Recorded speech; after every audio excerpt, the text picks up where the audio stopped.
وداعيا إلى الله بإذنه وسراجا منيرا সম্মানিত ভাই ও বোনেরা, দেশে বিদেশে যারা অবস্থান করতেছেন সিরাজুল মুনিরা ইউটিউব চ্যানেলে এবং সিরাজুল মুনিরার ফেসবুক পেজে আপনাদেরকে স্মরণ করে নবীজির জীবনের অলৌকিক মুজিজা সমূহ আলোচনা করে আসতেছি।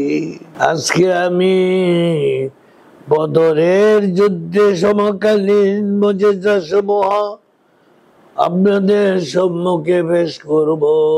মেশকাত শরীফ 538 নম্বর পৃষ্ঠা, মুসলিম শরীফ দ্বিতীয় খণ্ড 102 নম্বর পৃষ্ঠায় হযরত আনাস রাদিয়াল্লাহু আনহু থেকে বর্ণিত, তিনি বলেন, আমাদের নিকট কুরাইশ নেতা আবু সুফিয়ানের প্রত্যাবর্তনের সংবাদ পৌঁছলে রাসূলুল্লাহ সাল্লাল্লাহু আলাইহি ওয়াসাল্লাম পরামর্শ করলেন।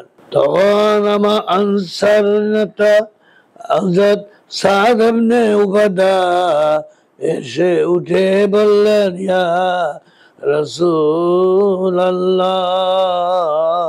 সাল্লাল্লাহু আলাইহি ওয়াসাল্লাম, সেই মহান সত্তার কসম যার হাতে আমার প্রাণ, যদি আপনি আমাদিগকে সোয়ারি সমেত সাগরে ঝাঁপিয়ে পড়তে নির্দেশ করেন, তবে আমরা ঝাঁপিয়ে পড়ব।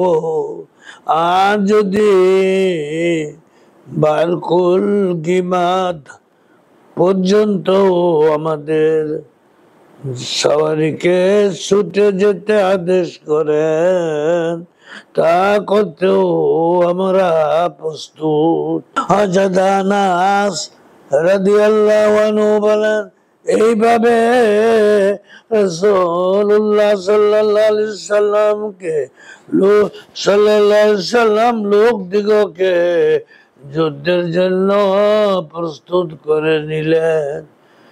এরপর তারা চললেন এবং বদর নামক স্থানে এসে অবতরণ করলেন। এখানে পৌঁছে রাসূলুল্লাহ সাল্লাল্লাহু আলাইহি সাল্লাম বললেন, এ স্থান অমুকের নিহত স্থান, আর তা অমুকের। এই সময় স্থান চিহ্নিত করার জন্য তিনি নিজ হাত জমিনে রাখলেন। বর্ণনাকারী বলেন, যুদ্ধ শেষে দেখা গেল রাসূল খোদা সাল্লাল্লাহু আলাইহি সাল্লাম যার জন্য যে স্থানটি দেখাইয়াছিলেন তাদের একটিও এদিক সেদিক সরিয়া পড়ে নাই। আল্লাহু আকবার। ওয়াখিরু দাওয়ানা আনিল হামদুলিল্লাহি রাব্বিল আলামিন।